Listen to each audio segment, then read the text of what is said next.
Hey everybody, Tom Cassidy here. I'm here with a lady from Amsterdam, or are you in Yugoslavia or somewhere like that? No, no, no, no, no. I'm in Amsterdam. Yeah, Amsterdam. Yeah. And tell us, Roelien, what have you been up to since we last spoke? Well, I decided that I really would go for writing now. But I decided I'm going to be a writer to add value to for the project. And actually, I even got my first payment of iTunes already. Yes, that's a great result. Yeah, this is great. Yeah, really. Well done. I was surprised. Yeah, yes. So I suppose that's a sign that Suppose. yeah that should be okay. Yeah. Well, I don't know what the writing. I don't know exactly what genre it will be, but I can do a lot of different things. So I suppose I'll find something which people will like and which they'll pick up. Absolutely. And will you have different pseudonyms for your different genres, or will you just go for one? No, no, I just go for my one name. I like 10 years ago I used to have a pen name, Yeah. but actually that was a bit silly because when I won in this American contest, the lady thought that my pen name was my real name because she thought my real name sounded more interesting than my pen name. So actually then I decided, well, I should just go for my real name because also it's quite an uncommon name. It is. How do you say it in Dutch, the whole thing? Roelien Reinders. Ruling Renders. And how do most of us say it? Do we say it like Roelien, do we? Yeah, Roelien, reindeer. Rolling reindeer. Yeah, exactly. And then, of course, after a while, it starts to be like Rudolph. Yeah, of course. I'm used to that. Red nose, rolling, ruling. I suppose the thing is, right? I mean, it looks good written down. Yeah. So that's quite nice. The fact that, and it's kind of got a mystery. You presumably know the Roald Dahl story, do you? I know a lot of Roald Dahl stories. No, the story about himself is he tried to become an author, Yeah. or when he was called Ronald. He was Okay. christened Ronald Dahl, but he wasn't getting anywhere, so he took the N out, and he immediately got some offers because it was Yeah, more funny. interesting. Yeah, funny. Yeah, Okay. but so Well, that's I dropped my pen name just a couple of months ago, so. brilliant. So that how did that work exactly? Because you put one of your books or you put your collection on the iTunes, and how did it all work out? Well, I put together some of my short stories in Dutch, and I made a book with 11 short stories, put them on iBooks. And one of those You stories, turned it into an iBook, did you? sorry? You turned it into an iBook. Yes, exactly. I turned it into an iBook. How easy is that? Well, it's not that easy. It's a bit technical Yeah. because it has to look good. I did this in EPUB format. An EPUB format, it means that the text is flowing. So you don't have like a fixed page like you'd have in PDF, Yes. but you have different pages with different number of words on it. So when you are reading on your iPhone, you might have a page with just like 30 or 40 words on it. While when you're reading it on your iPad, you'll have 300 words. But it makes it much easier than a PDF. PDF is not really easy to read.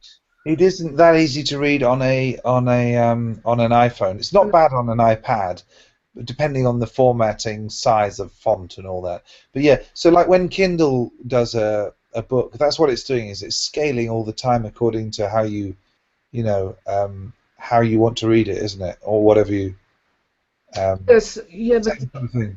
but that's another format Yeah. again. Yeah. That's a mobile. How do you call it? Yeah, that's a different format.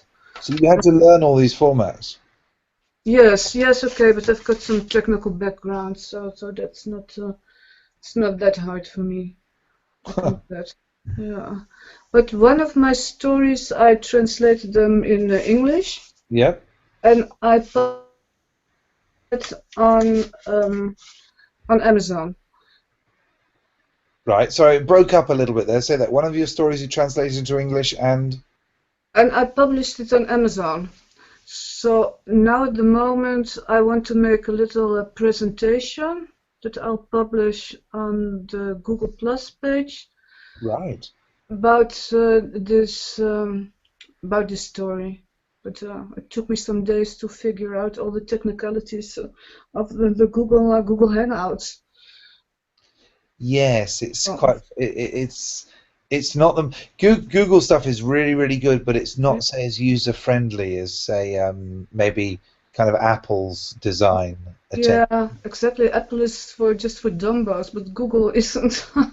No, No, that's the thing. You yeah, know, you know when you can give your granny an iPhone or an iPad, and she can basically work out how to use it definitely. without Yes, being told, which is a genius in itself. But Google obviously is thinking, well, we don't need to worry because the sort of people that use our stuff are probably going to be a little bit more tech savvy. It took me a while to get a hang of it. I think I'm pretty tech savvy as well, but it's not that straightforward. So you're going to do like a webinar type thing, a launch or something like that, are you?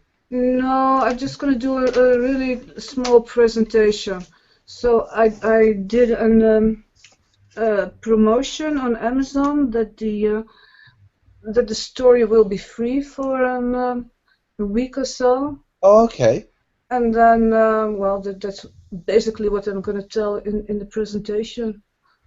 So for the first week, the story's free, so you get a little bit of momentum. Is that the plan? Well, and maybe some reviews. I'm gonna ask for some reviews. That How long is it?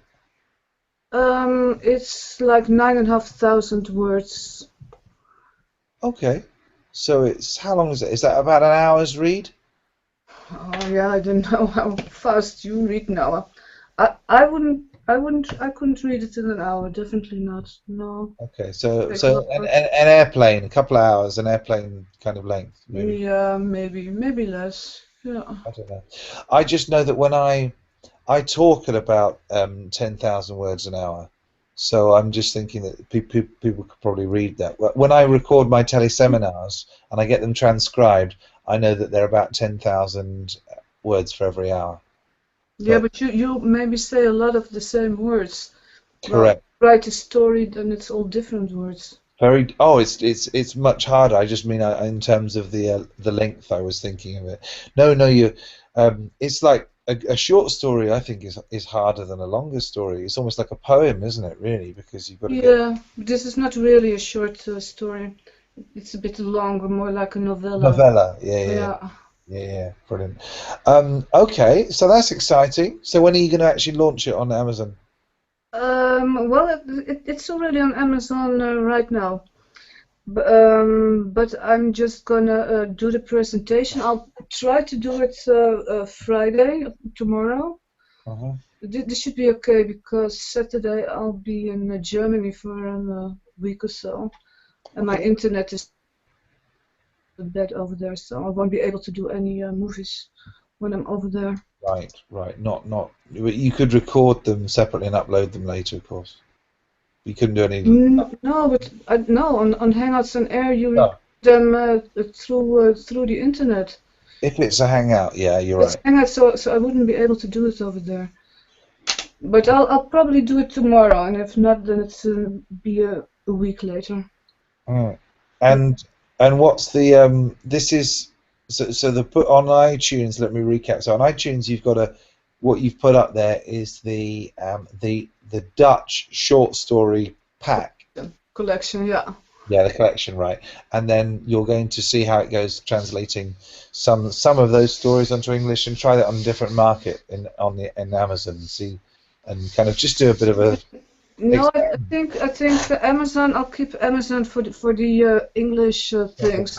I Yeah. think Amazon is the best for the English stuff, and for the Dutch stuff, I'll use Apple then. And have you thought of getting an Amazon kind of storefront type website type thing? Well, Amazon does have some kind of author page. Oh, do they? Right. Okay. Yeah, I don't know because we can't do a lot with it. But yeah, there is some author page where you can link to other to your own website. So okay. So what's the this is quite exciting. So you've basically made a decision that writing is the thing that gets you most excited. So you're gonna go with that. Are you gonna try and do other things at the same time and go along? Oh, hmm, well, actually, I just started to make a schedule now for myself yeah. because since I decided that I was a writer, I'll have to write new stuff again. Yes. And Otherwise, you're just a publisher. You've already written, and now you're just a publisher. exactly, because I've got some old stuff, I've got some more old stuff, but yes, if I'm a writer, I have to write more. Yeah. So I'll made a schedule that in the morning I'll write a couple of hours, and then I'll kind of take a break Mhm. of a couple of hours, and then yes, then later on the time of the day, I should then do the things like the publishing, the technical things, the marketing stuff, Yeah. things like that. Yeah. And because you're pretty technical, you'll do all those yourself, and it's better to do it like that, isn't it? Yeah. Yeah, but I work a lot in Dutch also, so I can't let other people do that. Well, it's probably good anyway to do everything yourself for now, isn't it? At this stage, um, so that's good.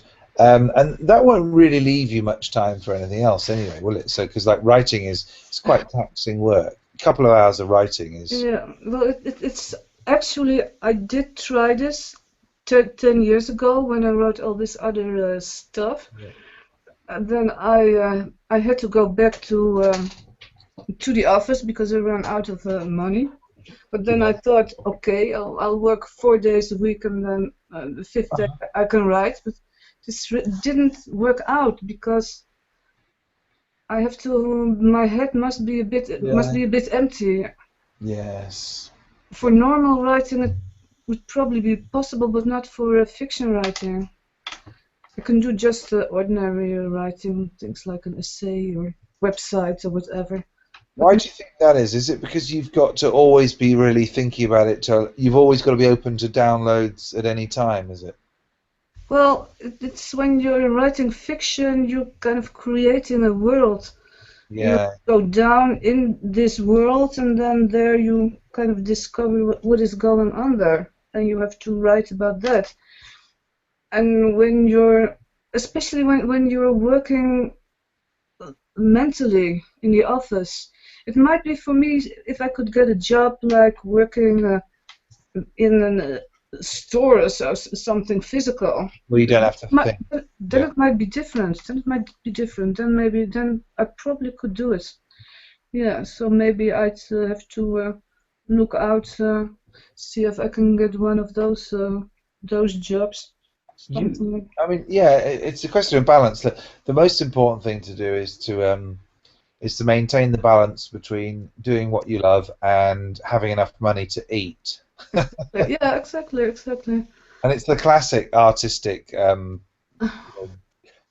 detailed balance, a dance between those two, isn't it? Really, and I I think that it's absolutely fine, nothing, no problem at all to be doing something.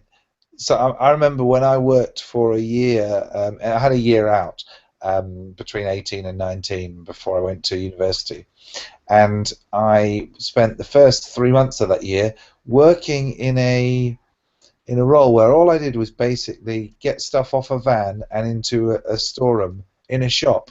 And I used to spend a lot of the time sort of breaking down the cardboard. And I tell you what, though, it was incredibly freeing for my brain. I was able to full, 8, 9 hours a day just think about stuff.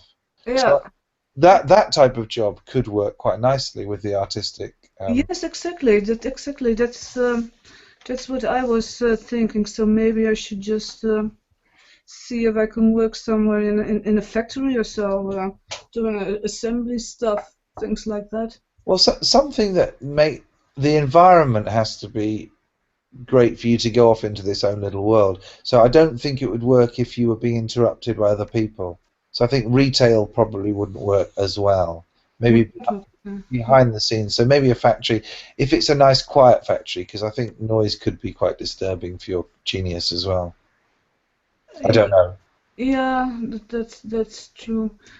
but but that could work nicely. You see, if you can get yourself in a position where you're at least making, you're at least not sort of going backwards financially, then you've got a platform for you, and you've got the time. Then it's perfect because you can. I totally believe that you can make a.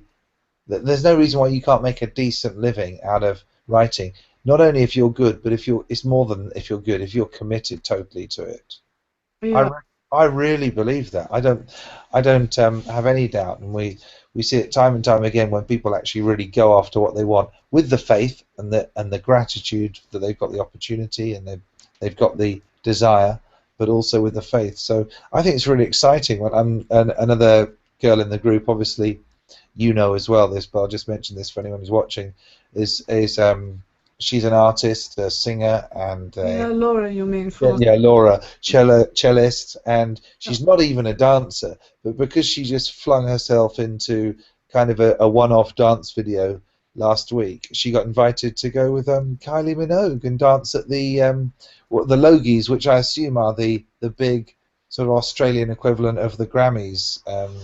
So the point is, it's definitely possible once people start operating at that level, in terms of enthusiasm. You know, and okay, you might say it's not such a big deal making your first sale on iTunes, but you know what?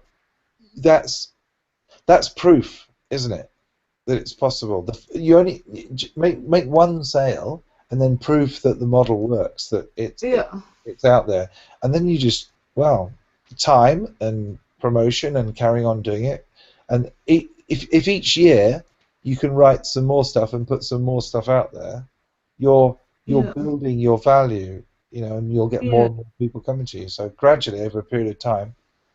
yeah. And what I'm also trying to do is to have a look at contests, because some contests, if you win them, then this will also give you a lot of publicity. That's a good idea. Yes, that's a very good idea. What about also maybe? I don't know whether you're interested in this at all, but maybe in the in the self promotion. We talked a little bit about it, didn't we? About the idea of deciding to sort of make if you're going for a genre and there are a bunch of people that are kind of searching or looking for this genre, Yeah, maybe it would be quite good to use things like Hangouts and stuff like that to actually yeah. be quite popular in search results there. Have you thought any more about that, or whether Yes, absolutely. This is also why I want to put this video on oh, the brilliant. reasonable wealth, just to get a bit familiar with doing the presentations and Yeah, hangouts, and then see what more can I do with it. Yeah, absolutely. yeah, because I think it's. I mean, I think it's a lovely way to get some to get from nowhere to being returned. I mean, if you type in reasonable wealth now to any browser, all it is us and our videos. That's all it is, Yeah, great. and that's only in a few weeks. So of course, there's not many people actually typing in those keywords, but there are some. You know, Yeah, and that's the thing. There won't be that many people looking for kind of Dutch Gothic novels, but there will be some. And you might play around with over a period of time the sort of keywords that are kind of interesting. Um, that only you will find that out as you sort of do these experiments. But I think it's a good way, especially if you're offering something of value in the Hangouts as well, not just for your own products, but maybe some insight into. I don't know whether or not you could do a sort of an animated version of kind of a little short story or something like that, and make that a. Are you good with the artistic side of things as well? Yeah, depending. But I think about it. I have to get more familiar with the with the video making. Yeah, and then some ideas will pop up. Definitely, yes. And actually, what I'm also doing, I'm entering a contest. This is a writing contest, but it's kind of writing this. Well, it's kind of this cheap penny opera things. How do you call it? This Mini opera, yeah. So. yeah, this romantic things. It's not really very hard to write, but say if I'd win this contest, and then they'd probably give me a regular gig that I could write every month a story for them. Oh, that'd be good. That would be great because then I'd really have my that would have my bills paid, and then for the rest I can do write my own stuff. That sounds perfect. It sounds brilliant. So, I mean, how are you in terms of the your awareness now? Because you sound, just talking to you, you sound totally clear about what your vision is Yeah. now. You've decided this.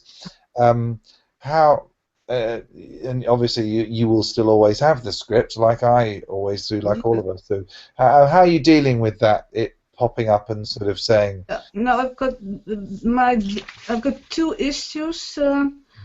When I look at the book of Wallace Wattles, yeah, I pinpointed my main two issues, and these are faith and acting in a certain way. But okay, the acting in a certain way, I'm quite conscious now, and I can kind of pinpoint it when I when I get too nervous working, or yeah, I beat myself up too much. take a It's break. not good. It doesn't lead me anywhere.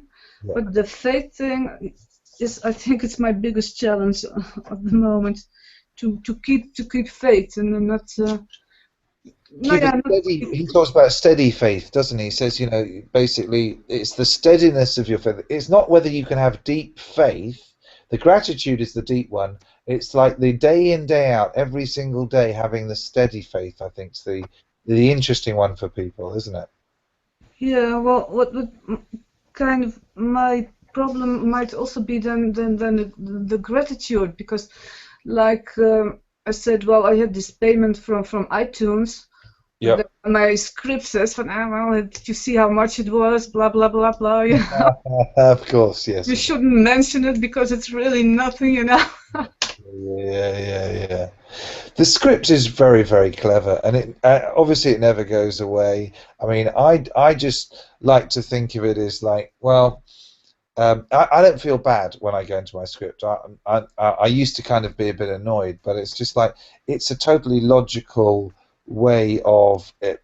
I think of it as just like the yin and yang of the universe. You know, it's just the Star Wars, the Force, and you know the dark side, and I think that it's for me it's absence of you really trusting your intuition and believing that look you can do and achieve whatever it is that you decide within the limits of like human capacity. So as long as you're trying to do metaphysical things, which is to come up with ideas um, or stories and something creative, you can do really you can create for yourself what you really want. I totally believe that. I've got no doubt in it. No doubt in that at all. My script has got doubt in that. Of course it has. But Hmm. I don't really spend. The script is still going. I just really don't need to listen to it too much anymore, and I don't usually stay in it very much. But it's not instant because everything that you look at will be a reminder of where you are and not a reminder of where you're going. The only reminder of where you're going is internal. What you create is your own vision. So it's quite easy. It's easier for the script. The script's got everything on its side because it just says, well, you just look at the actual money you got from Yeah, iTunes. exactly. You know, that's what it says. Now, the metaphysical thing is if you were choosing and say, look, that's an infinite number of times more than nothing, even if it's small. To go from nothing to something is the biggest gap. Yeah, All you and that's what I would choose, and that's actually the truth of the matter. The biggest. Yeah, that's the underlying truth from chapter 2, I think. Yeah, exactly. Now, Mm-mm. but the thing is, I think you're not alone at the faith, because I think a lot of people associate faith with people that are just religious, and they don't realize that the faith that we're talking about is the preserve of just the people who are aware, and aware enough to realize that, hang on a second, is it going to be more likely that I'm going to do well if I do have the faith that I'm going to do well? Or is having faith that I'm going to do well, is that going to make it less likely? So let's be just cynical about this for a second and just say, Mm-mm. if you were observing the whole situation, someone is having faith and someone is not having faith. Who of those is going to probably, let's say they're the same identical quality in terms of their work output. Let's say there's two people. One writes great stories, the other writes great stories. One actually has the faith that carrying on writing great stories will work out for them, and the other one doesn't. Who would you Mm-mm. bet money on being successful? Yeah. So it's almost, I'm just suggesting, if you were going to be totally cynical about this and say, well, listen, I don't know that it is actually going to work out for me, but I'm going to have the faith because having the faith is a better business strategy. Yeah, but I think the problem is that I know that fate does work. I definitely know. And that's why my script is getting so hard on me. Because my script knows that I know. Right. Yeah. So what's your script trying to do then? I don't know, my script is trying to keep me small. I don't know, it's my script is scared. I don't know. Okay. Well, so you believe in it. So you're saying that I know that it works. I know that having the faith is going to work out better for me. What if it's okay to have a script which is scared and is going to come up with anything like a kind of a wounded animal that knows it's been beaten? It's going to come up with everything it can. It will start searching. It's a bit like I think of it sometimes like I mean, wounded animal is a good description, but there's a better one that I'm groping for that I'm not quite able to. But it's like it's probing all the time and just running through, a bit like it's in the last few moments of your life. They say that your whole life flashes before your eyes. Well, the Yeah. whole inventory of your previous experiences are now appearing to the script, and it's looking for chinks in the armor and looking for ways to attack you. It's just sort of cycling as fast as it can through all these different possibilities. No, We're, I we're don't know, like, but I think it's more like sneaking up. yeah, It's more like it's not probing, but more like a sedating or so. It's okay, sneaky. It goes really sneaky, and it doesn't come with thoughts, but it comes with comes with energy, feelings. No, it comes with feeling. feelings, and then I'm Right. sitting there, and then bzzz, Go straight to the feelings. yeah, I suddenly then feel down. Yeah. That's cunning because it's harder to fight the feeling, isn't it? Yes, exactly, and it's also like a thought. It's too easy. Yeah. It knows you're intelligent, you see, right? So if it knows that it can't beat you through logic, because you'll Yeah, say, it yeah, knows my weak spots. yeah. Your weak spots are going straight to the feeling. It's almost like it's obviously going to do whatever it can to present what it wants to do. In a way, I think it comes from a good place, and I feel more at peace knowing that my script has evolved for me to be through the succession of millennia that my genes have kind of kept going somehow. My script has been part of that process that has prevented me from taking risks unnecessarily in the past, when a risk might have meant eating something that was going to kill me, or falling off a cliff, or um, being eaten myself by a wild animal. So I think that the script has served a purpose. But a great way of explaining it is that this, right, okay, you've done your job in the same way as when you fly from Amsterdam to New York, you might drive to the airport because the car's the best way to get you to the airport, but it can't take you any further. So the script has brought us to today. It's brought you to this opportunity. You know it can't take you any further. It knows it can't take you any further. It has no. But I find that I've got more peace about it, knowing that it served the purpose. It sort of was part of the evolutionary journey. Now it's just working in the same way, the way that it knows, which is kind of to keep you safe, really. And it knows that in the past you've experienced disappointments, you've experienced setbacks, you've tried this 10 years ago and you ran out of money when you've tried it that way, and so it knows that, and it kind of, it's not, I don't really think that it's doing it to genuinely make you feel bad, but it's kind of, it's a self-preservation mechanism which is trying to make you not look foolish, or not, not make a fool of yourself, not get, if you don't get so excited, you won't get so disappointed if it doesn't quite work out. Yeah, but I think when the situation nowadays is so much different than the situation 10 years ago, because then for a writer you didn't have all these possibilities like iBooks and Amazon. Yes. It didn't exist 10 years ago, and that's a very big difference. Oh, I think in terms of logic, there's never been a better time, because you've got two things. You've got the faith, really, that you were good enough anyway, because you look back at these stories that you wrote 10 years ago and you've realized, actually, I was good enough. But you, for whatever reason, the script kind of either talked you out, or the script talked you into doing it in a way that was going to be difficult for you to get it to work, given who you were at the time and given the technology that was available. Now, absolutely, there's never been a better time for artists to get their message out in any form. You think of musicians now, it used to be that you used to be just lucky enough to get signed up by a major record company. Now, anyone who's good enough, who's really genuinely good enough and keeps going and is persistent, can get an audience. They might not make the kinds of money that individual bands made in the 60s when there were only 10 bands, Yeah.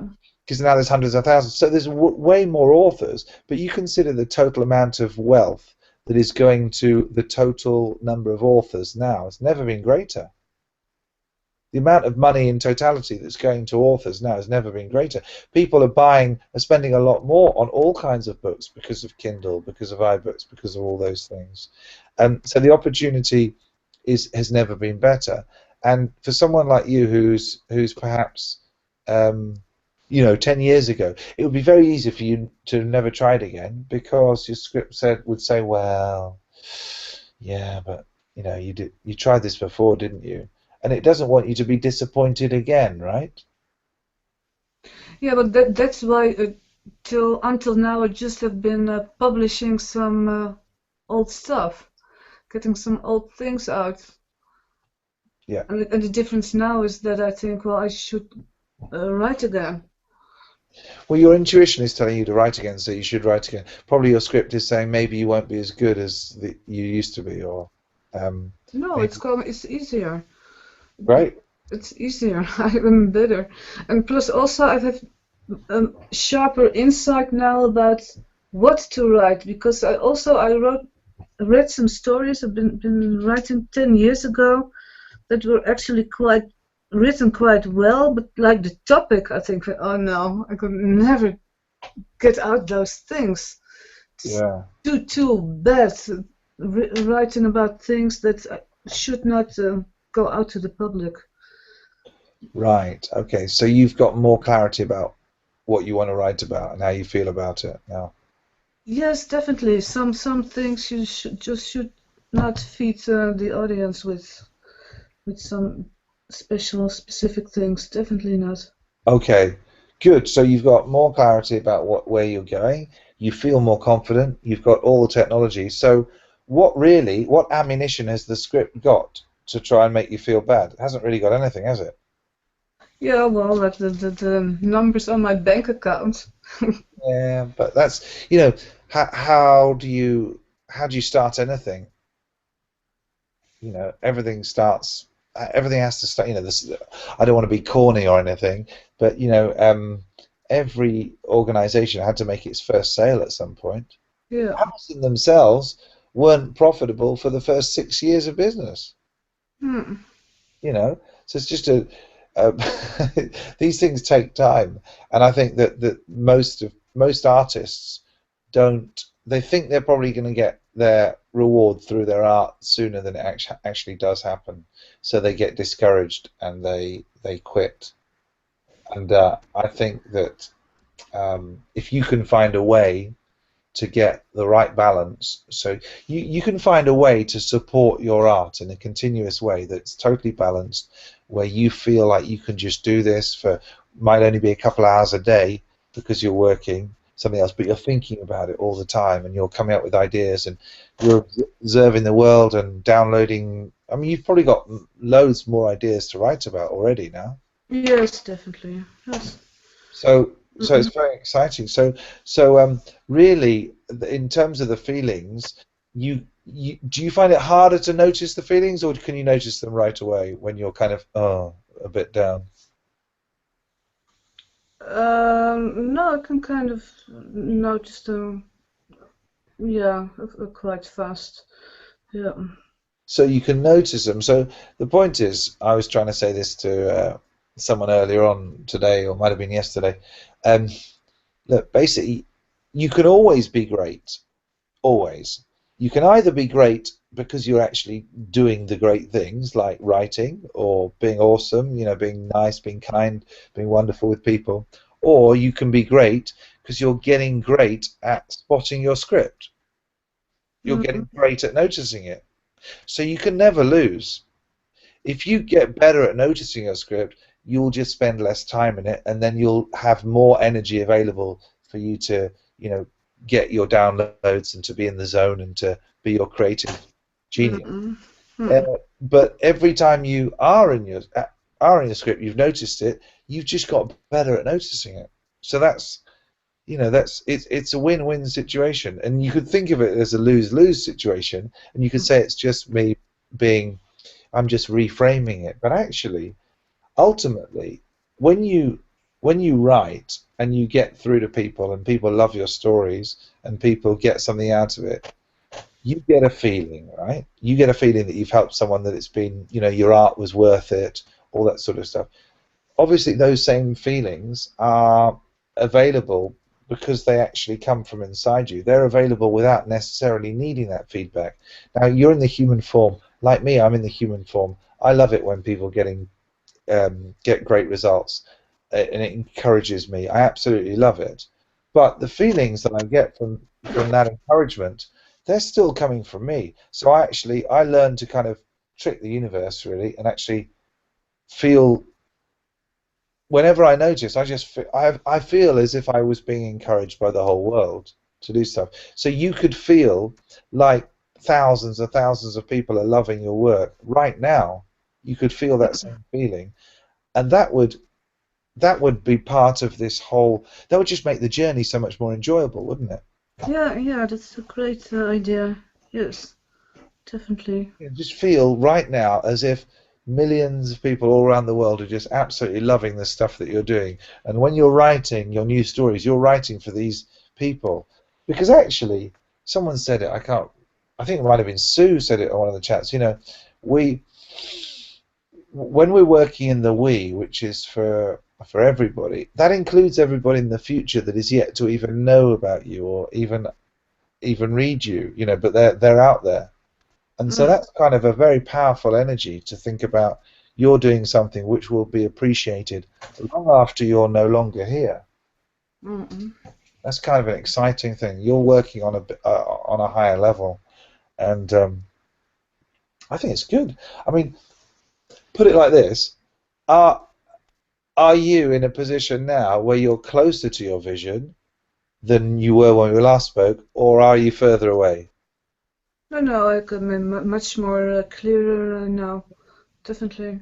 There you go. That's brilliant. So Mm-mm. if every time you notice, you just realize that you're closer to your vision, even if it's, well, hang on a sec. My vision involves me being a great artist, a great writer. So that greatness is probably going to come when I'm feeling good and I'm feeling inspired. And so it's probably going to come when I'm not feeling doubt and uncertainty. So every time I notice the script, it's preparing me to be better and more effective and a better writer. And also, this level of awareness has got to be very powerful as a writer, right? Well, definitely, definitely, because as a writer, I feel I must go often. I must go to the dark side Yes. to pick up my story and to be like some kind of a guide for people who maybe are in this realm to take Mm. them out. It's like, but I must go there myself first. And then that's also why I decided to write in the morning for a couple of hours, and I need a break of a couple of hours then, like some kind of siesta before I'll be able to pick up myself again. Then Mm. I'll be able to do other things, more mundane things again. Huh. Yeah, I mean that makes sense because I suppose you can't give what you haven't got, and you kind of got that awareness of it unless you've experienced it yourself. So I'm not saying that you need to go through all the pain, that empathy, surely the empathy between the reader and the writer has got to be very well developed in order for you to make that connection, hasn't it? Well, it's like the reader, they must experience the story. Yeah, Yes, definitely. Like they were in it, and more intense than a movie, much more intense than a movie, because when you write, then the reader they can make their own pictures. correct. Uh, Stronger, I think, than when you look at a movie. Totally, and it's a much more immersive experience when you get lost into a good book. It's like your whole life just changes for 3 days, doesn't it, or however long it takes. It's Uh, and the good book experience is just that you don't mind what happens in the story necessarily, but you just never want it to end. That's your ideal book, isn't it? I love those books that I remember when I was about, I think I was a young kid. I was 18, and I read the J.D. Salinger book, The Catcher in the Rye, oh yeah, which is a good. lovely book. Uh-uh. And I just didn't. I didn't really care about the details of it. I just loved the style so much. I just never wanted it to end. It was just wonderful. Yeah, yeah, I like the world, the Yeah, kind of yeah, the world where you're in then. that's right. So that's really exciting. So you've got much more clarity. Um, it must help to see the other people who are also making breakthroughs and gaining their own awareness in the groups and stuff. That must be quite interesting to observe. Yes, definitely. Yes. I mean, one of the things that I'm quite aware of is that um, I, pe people as people change, I say the same things all the time. I always say the same things. It's like it's not boring because I'm saying it in a different way. But what happens is every time I say it, you're a different person, slightly different. You've had different thoughts, you've had different experiences. You know, technically on a biological level, you've actually got different molecules in you now. You know, the food that you've eaten, just you are a different person. So you hear different things, and that's one way in which people sort of learn. They even though I'm saying the same things, they hear No, different. it doesn't really matter because when you're small, when your mother tells you, "Oh, sit straight, walk straight," but Yeah. one time is not enough. You have Correct. to hear it all the time. Yeah, that's right. So that's a really good way to learn. But I think what's even better is when you get to observe how other people that you are around are changing, and then you notice it in them, and it makes you become aware of it in yourself. And I think that that was unintended as a serendipitous effect of kind of doing the WhatsApp groups, particularly. Hmm. Um, but because originally I thought that would be just a good way to scale. You know, I was thinking of it like a like you go to a website, right, and you ask questions, and there's just like a chat person who can help. Like a And forum. yeah, kind of like a forum, but like a live chat forum. I thought that's Mm-mm. how I had no idea that the power would come from. the community aspect and the fact that people are all coming at things with their own perspective, and so you can see how people grow and see how they change and the sorts of questions they ask change, and they answer each other, and it's like, well, it's just really interesting that, and I think that seeing I mean, just the difference between these two hangouts will be phenomenal for people. I think we've done 3 now, haven't we? Yeah, this is the third. Yeah. Yes. So it'd be really nice to look at that and just for people to see kind of the path. And it's not progress sounds wrong, but it's just a raising of awareness, isn't it? A little bit each time. Well, it's kind of a guidance. It's kind of a guidance, and it's a kind of an encouragement. Yeah. Well, it's Because working, isn't it? because sometimes, yeah, I don't know. Sometimes I feel in my environment people like relatives are a bit cynical. Yes, yes. So, well, it's like, oh, for heaven's sakes, why don't you give up on that dream? Why don't you just like, yeah, get a grip or be realistic? Yeah. Yeah, exactly. And they read your story and they just see the mistakes in it. Oh, this is wrong, this is wrong, this is wrong. Yeah, oh dear. It's not very encouraging. But the do you know? I'm sure you do know this because it's a fairly well-known one. But when I lived in Hong Kong for a while, and in the UK, when they have crabs in a marketplace in an outdoor market, they tie their legs up so that they can't actually escape from these boxes.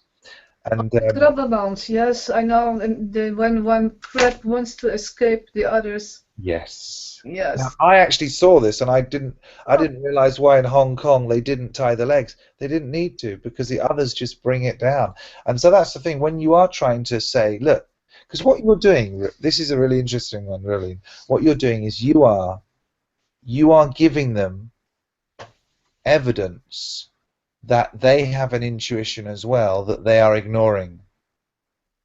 yeah. Well, actually, I used the same example in my Stop Smoking book.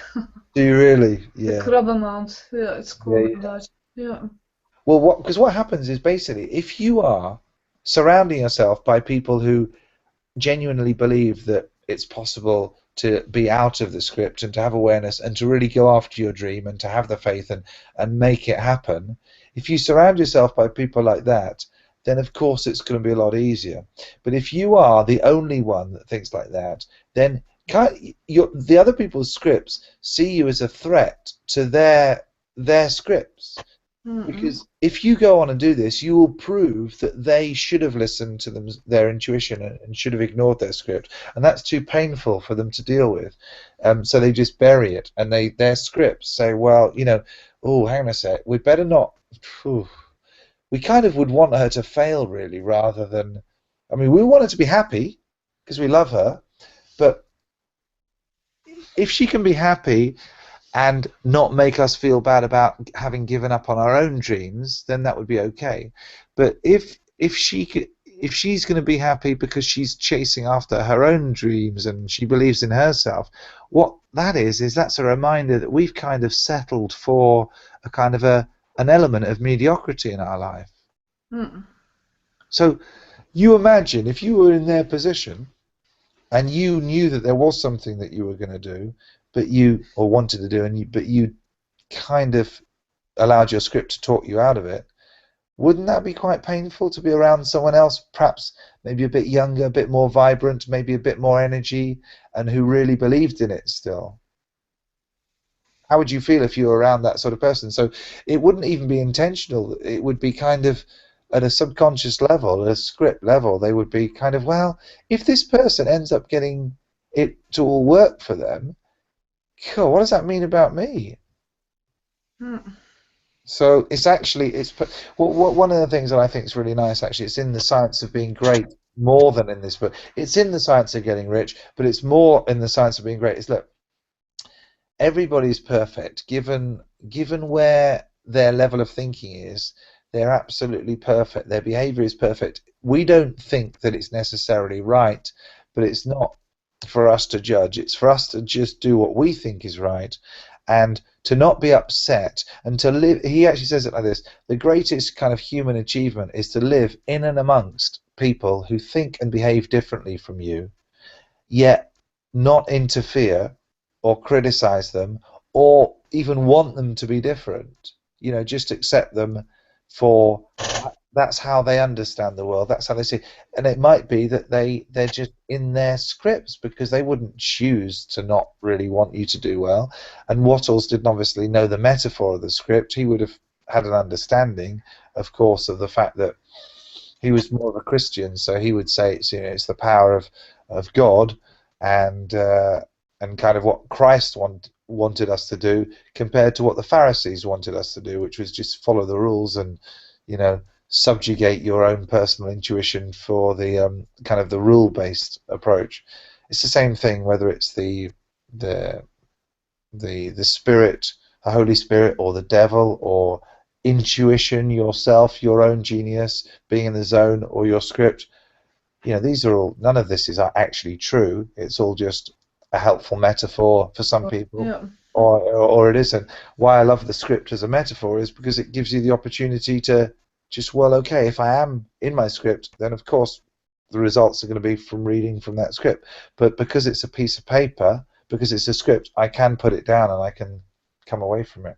That's why I think it's a really powerful metaphor. I think my script can accept that. Yeah. It can accept being put down. I think so, yes. Yeah. I think that's good. I think, well, listen, just keep doing what you're doing, you know. Let me know whenever you want to have another catch up. It's really it'd be really good for you to post sort of updates in the community as well, how things are going, because this week is all about taking action, and you are taking action, which is a great example, you know. And I think not only can you get encouraged by other people when they're having their own breakthroughs, but you can be very encouraging to other people who are sort of at a slightly different. I think of it like a fountain, right? There's some people kind of at the top of the fountain, and the ones halfway down are pushing those others up, and the ones down at the bottom are pushing. So it's like it's the opposite of climbing up on the backs of other people. It's just like everyone. It's a cyclic fountain. Everyone's going to get there, and we all sort of help each other. We're just at various stages, and it's a big cycle rather than a ladder where we get up. You know, you think you climb up the ladder by pushing down on other people. Yeah, well, I'll try to post the small presentation That tomorrow. would be lovely. And well, I hope people are getting inspired by my story. Yeah. And also having the secret hope that I'll get some reviews. Well, listen, absolutely. You know, in the whole idea of the greater life for all community, which is kind of what we're all building towards gradually, is that we all do help each other, of course. So, like, if it's simply things like encouraging, great. If it's actually more specific things that, you know, what would be really nice, it would be great if anyone likes it, they can actually write a review of this. You know, a rising tide floats all boats. So absolutely, you know, and I always encourage people to leave reviews of my my Udemy programs, because reviews do make a big difference in the work that you're doing and the work that I'm doing. They really do make a difference. Yeah. Interestingly, I think the negative reviews are often the most helpful, because if the negative review actually says why they didn't like it, what that does is that gives the other person an opportunity to say, oh, well, I'm not like that. That doesn't bother me. So, right, so I'm probably going to go more favorably with the favorable reviews. If you've only got favorable reviews, you don't have a balance. So I actually quite like to get the negative, provided people actually give a reason why they didn't. Like one guy gave one of my courses, which is it's called a short introduction to you know, how to get your dream career. It's called the 7 Essential Steps, and my introduction to it is that this is a short introduction to the key components of your thinking. You know, there are longer courses that we do, blah, blah. And one guy gave it a 1-star review, and he wrote 2 words, and he wrote too short. Great. It's like, now, I don't mind a negative review of 1 star if he's written too short, because anyone else who's relatively balanced will look at all the positive reviews. They'll look to see that it's got 4 stars overall. So they'll look at a couple of negative reviews and they'll see one person wrote too short. So they immediately discount kind of some of the negative reviews. And you only need, interestingly, you only need to discount a couple of the negative reviews to then start siding with the fact that it's probably really good. Hmm. Like if you buy an Amazon product and it's got 4 stars overall, and you look at the negative reviews, and the 2 negative reviews that you see first are saying, "Oh, it arrived. It took 3 days to arrive instead of 2. I was really disappointed." Or, I got here and the packaging wasn't, didn't look very nice, or it was a bit loose. And you say, well, okay, the chance of those same things happening again on my version of the product are vanishingly small. So I'm going to discount the kind of negatives. And so actually, all reviews where people actually write something, I think, are helpful. Yeah. So how's your baby, Tom? It's not. Cindy's got one more day to basically slow the process down if it comes, because I'm away tonight. I mean, obviously, I'm in the north of England. Obviously, I'll fly back if it's going to happen. But we're expecting it to be a Star Wars baby, we think. Star Wars meaning what? Well, it'll be born on May the 4th, so they say May the 4th be with you. Oh, funny. Yeah, I mean, it's due on the 13th, but usually they've come sort of about a week or so early, so that would be quite cool if it comes. But you know what? Cindy's incredible. She's had 3 home births so far, no drugs. Okay. No drugs, nothing, just home births. It's the same here. We're not even allowed to take drugs, sedation here. That's brilliant. It's much more natural, obviously, but it's bloody painful. I wouldn't do it. Yeah. I'd probably have a cesarean. Yeah. And when I was giving birth to my daughter, the only thing I was thinking was, oh, I don't want to go through with it. No, I don't want to go through with it. Wow. But of course, this was not an option. So. Yeah, at that point, you kind of okay. Not an option at that time. So. And Cindy said, I don't know whether you felt this, but Cindy said, look, you're kind of aware of what's going on, but kind of nature just takes over your body, really. Yeah, that's definitely. It was at times this feeling from, okay, I didn't know anymore if I was dead or alive, but also I didn't care anymore. Definitely, I didn't care. Wow. It was really overwhelming, yeah. I'm going to have to let you go because I've actually got a 10 o'clock now. So it's all right. It's quite a short one, but I'm excited. Since the last time we spoke, you've had your first sale on iTunes. You've got clarity about your vision. You're going for it. You're taking action. This is amazing. Let's celebrate that, right? Okay, great. Thanks. Fantastic. Roelien, have a lovely evening. There's not much of it left now because you're an hour ahead. But yeah, exactly. see you in the chat groups and just keep doing what you're doing. It's awesome. Amazing stuff. Okay, great. I'll keep you guys. Brilliant. Take care. Bye.